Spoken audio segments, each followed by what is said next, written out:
大家好，歡迎來到我的頻道社會經濟看點。今天我們來聊聊最近香港一個新聞，全港近80%在2025年蝕讓離場，尤其是天水圍嘉湖新北江商場和尖沙咀首都廣場，虧損金額創下新高。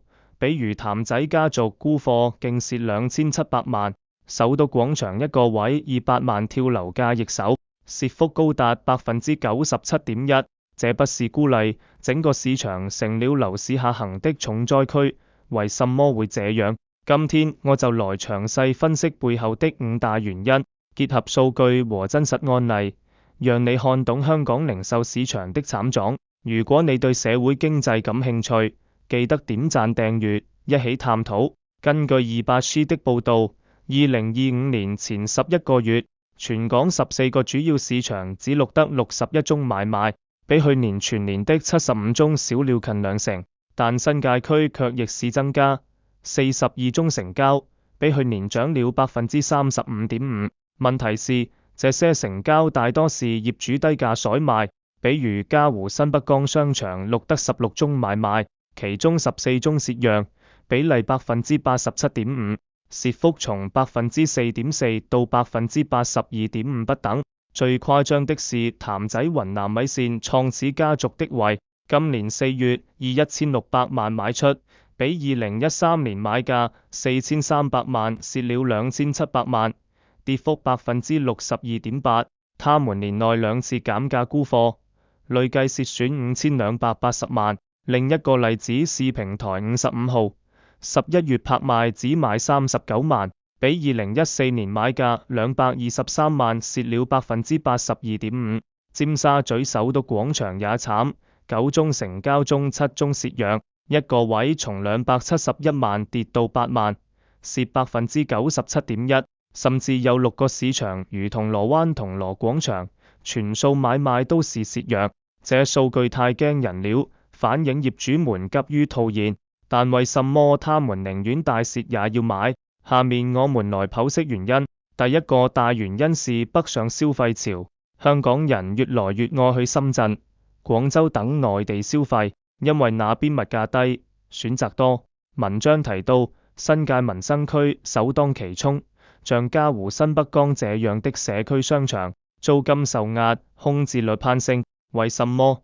因為本地居民週末都北上購物、吃飯，導致香港商場人流銳減，面積小，本來就適合小商戶，但現在商戶種類受限，找不到租客，業主只好低價買掉套現。根據一些分析，港人在內地的消費以生活服務為主，比如按摩、美容，而本地消費則集中在零售和餐飲。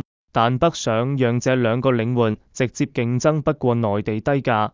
比如香港餐飲聯業協會指出，2025上半年大批老牌餐飲倒閉，就是因為市民北上，消費力減弱，生意比疫情還差。這不止影響整個零售市道欠佳，業主信心崩盤。第二個原因是香港整體經濟不景氣，2025年全球經濟不確定性高，香港作為國際金融中心也受波及，企業預算緊縮，商業信心跌到近5年最低，居民消費意欲疲弱，大家更傾向於節省，而不是在本地商場花錢。文章說，投資氣氛疲弱，導致市場成重災區。舉例，莎莎國際純利跌65%，就歸咎於居民外遊和經濟低迷，加上失業率隱憂，大家惡執行長也提到，經濟不景氣讓快餐人均消費下滑，業主們見勢頭不對，寧願蝕讓也要減持風險，避免繼續虧錢。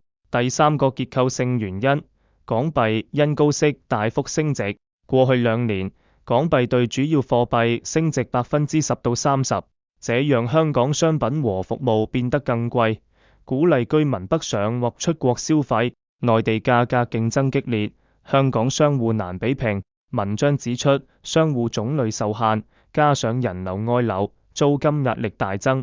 像首都廣場這樣的核心區，本來靠遊客，但現在遊客也轉向內地，為空置多。業主只好跳樓價甩賣。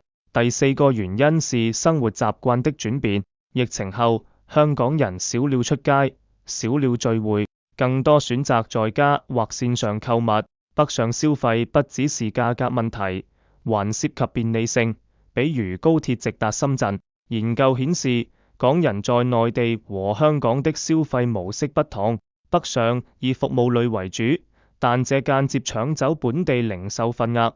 作為小型零售點，本來就脆弱，現在線上電商如淘寶、京東合作內地採購，香港商戶成本高，競爭力弱，結果空置率上升，業主急套現。最後一個是政策和外部因素，關稅政策負面影響未完，全球通脹高企，加上內地電商崛起，香港零售面臨結構性轉變，政府需有支援，但業界呼籲更多對症下藥，比如補貼或提升競爭力。這些因素疊加，讓業主們在2025年集體低走。總的來說，香港大蝕讓不是偶然，而是北上潮、經濟低迷、貨幣升值、習慣改變和外部壓力的綜合結果。未來如果北上繼續，零售業可能需轉型，比如加強線上或獨特體驗。你們怎麼看？歡迎在評論區分享你的看法。如果這視頻對你有幫助，記得點讚、訂閱和開鈴鐺。下期我們聊更多社會經濟熱點。再見。